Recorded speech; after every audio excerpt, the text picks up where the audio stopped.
Oke, Assalamualaikum warahmatullahi wabarakatuh. Senang sekali saya berjumpa kalian di pertemuan ke-7, modul ke-7 pembahasan kita di mata kuliah manajemen penyiaran. Dengan materi kita kali ini adalah format program di TV dan di radio. Nah, kita langsung saja. Jenis-jenis program kalian bisa lihat di lampiran PPT yang saya berikan di modul ini. Itu terbagi menjadi dua. Program siaran kita secara garis besar ada dua, ada fakta dan fiksi. Fakta itu apa? News, dokumenter, in-depth news, talk show.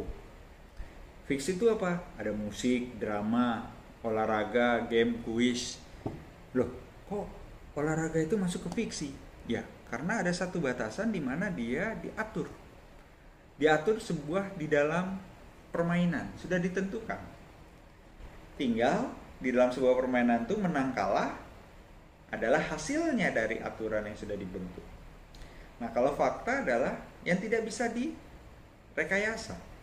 Terjadi secara jelas, konkret, ada tempat, ada waktu, siapa pelaku, siapa korban, siapa yang terlibat, bagaimana, itu fakta di dalam news. Yang kita kenal dalam rumusnya adalah 5W1H.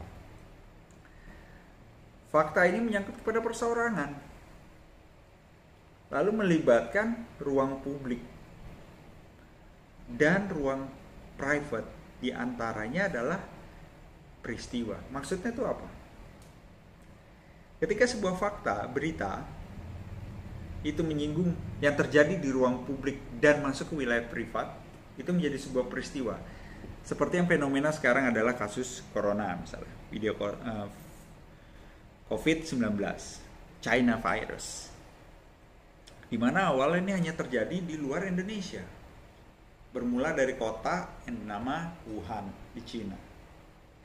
Lalu menyebar ke seluruh dunia menjadi pandemi. Hingga masuk ke Indonesia. Yang tadi hanya sebuah peristiwa di Wuhan, sekarang ada di depan mata.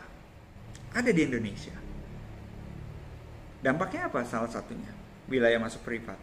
Berubah kebiasaan, berubah pola. Salah satunya adalah media online yang sekarang yang kita lakukan untuk tatap muka perkuliahan.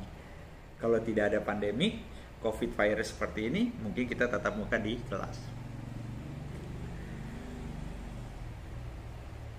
Ketika terlibat di dalam fakta publik, itu terbagi ada fakta yang menarik dan penting. Penting belum tentu bisa dikemas dengan menarik. Tapi ketika sebuah fakta yang tidak penting dikemas menjadi menarik, itu menjadi juga interest. Berikutnya adalah fakta kehidupan cultural life, cara hidup, gaya hidup. Ini adalah salah satu eksplorasi kreatif dalam program dokumenter. Bagaimana sebuah kenyataan dikemas menjadi sebuah perjalanan dari sudut pandang cara hidup. Contohnya apa?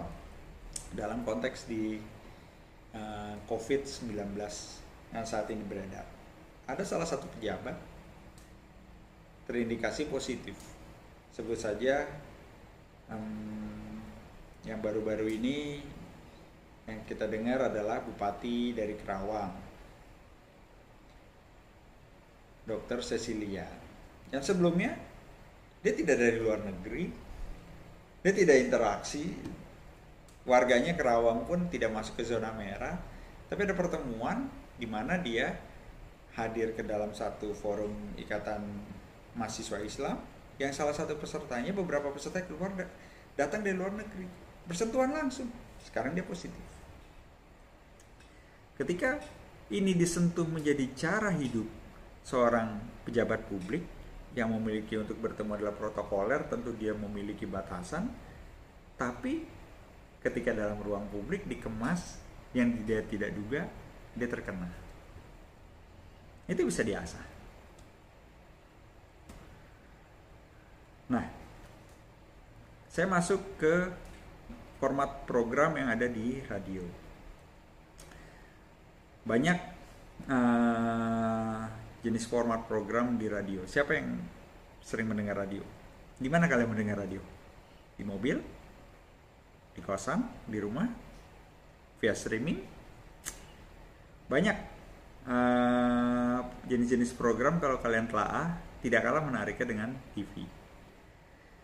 Salah satunya adalah adult contemporary.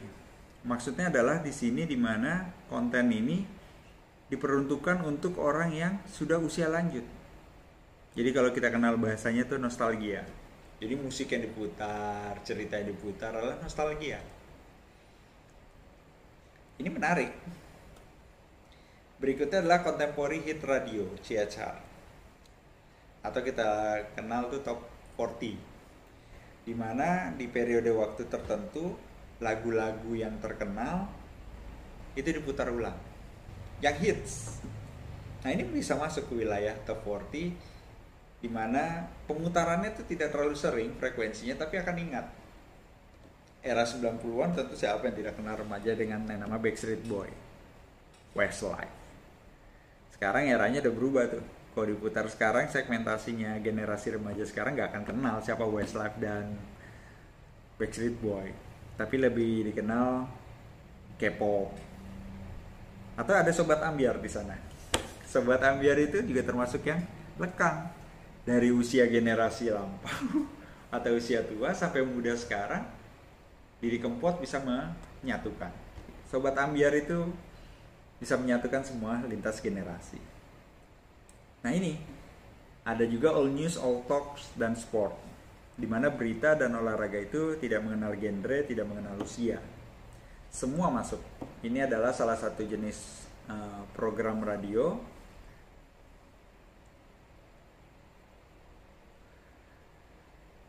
Nah, itu jenis-jenis program yang tentunya dengan waktu yang terbatas. Ini sebagai pengantar, kalian bisa mengeksplor lebih jauh, bisa melihat overview, observasi itu jauh lebih penting. Dan yang terakhir adalah nanti kalian bisa analisis riset by online, baik dari buku maupun literasi yang bisa kalian temui secara digital. Itu yang bisa saya sampaikan. Untuk tugas silakan dilihat di kolom tugas. Tetap jaga kesehatan kalian. Sayangi diri Anda, sayangi keluarga Anda. Assalamualaikum warahmatullahi wabarakatuh.